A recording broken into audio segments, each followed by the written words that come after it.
Good day guys, welcome to Target IAS. This is Hima Hegde presenting a video session on the topic Prohibition of Unlawful Religious Conversions 2020. I repeat, the topic for today is Prohibition of Unlawful Conversion of Religion 2020. Before we begin, let us look into the context of the same. Now recently, the government of Uttar Pradesh, the UP government, has passed the Prohibition of Unlawful Conversion of Religion Ordinance 2020. The Prohibition of Unlawful Conversion of Religion Ordinance 2020. Many other states are also in the process of similar laws. The UP ordinance prohibits any religious conversion due to coercion, force, they basically mean the same thing, undue influence, allurement, this is basically by fascinating them or attracting them somehow, fraud, or by marriage. However, the law has been criticized as being in violation of an individual's right to marry a person of one's choice and being restrictive of the fundamental right to life, autonomy and privacy. Moreover, the law has roots in patriarchy and communalism. Now what is patriarchy? In simple words, it is a male-dominant society. Now communalism is a situation where one of the communal groups is promoting its requirements or needs against the other group. So that is communalism. So the law is said to have roots in the patriarchy and communalism, which may affect the social harmony and respect for individual dignity. Let us now look into the overview of the same. Firstly, it makes religious conversion for marriage a non-bailable offense. So now the onus will be on the defendant. To prove that the conversion was not for marriage. The notice period to the district magistrate for religious conversion is 2 months. Now, in case of conversion done by a woman for the sole purpose of marriage, in case the conversion is done for the sole purpose of marriage, the marriage would be declared null and void.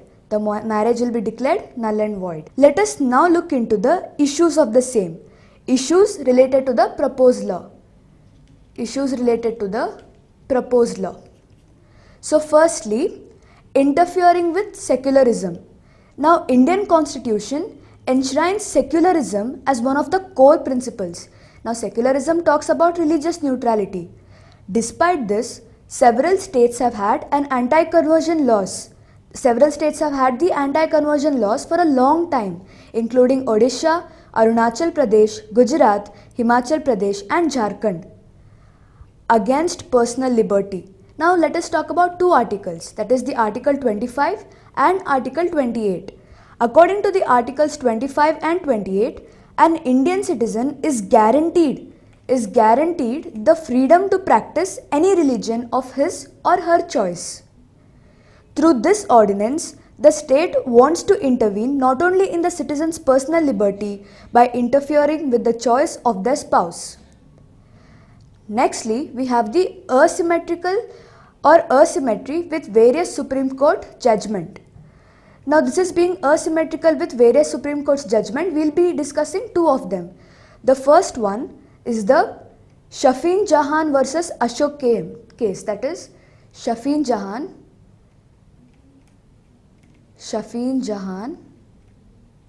versus Ashok KM 2018 case. Shafin Jahan versus Ashok KM case. The Supreme Court in the Shafin Jahan versus Ashok KM case has upheld the right to marry a person of one's choice as a part of Article 21. Now according to the Supreme Court,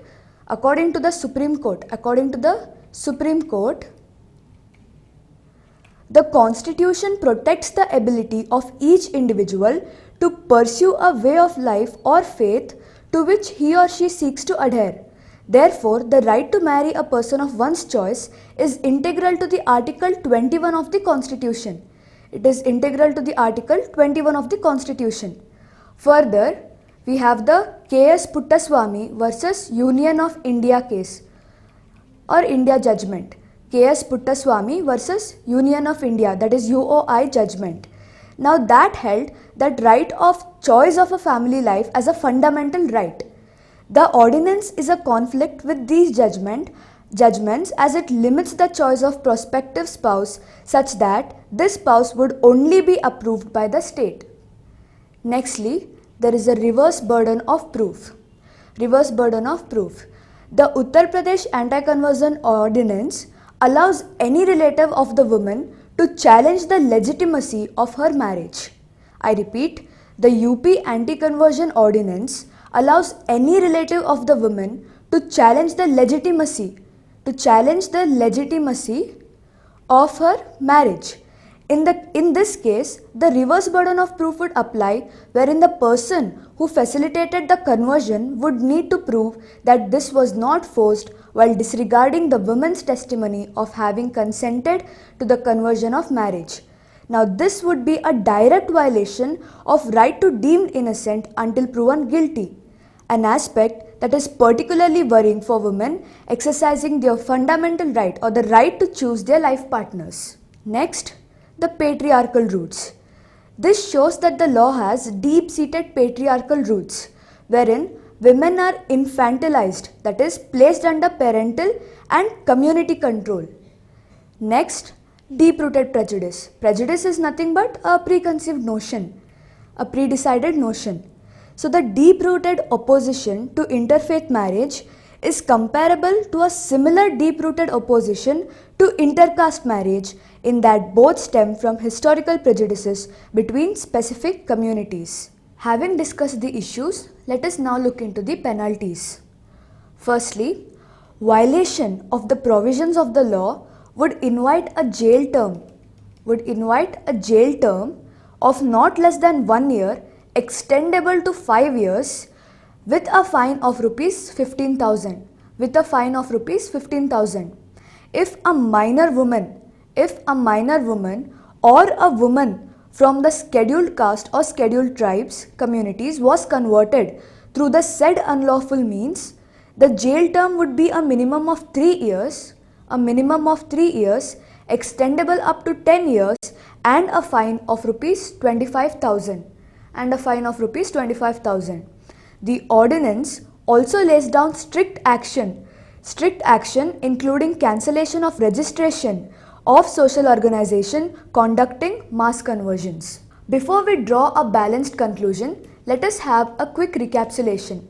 Let us have a quick recap of what we have learned.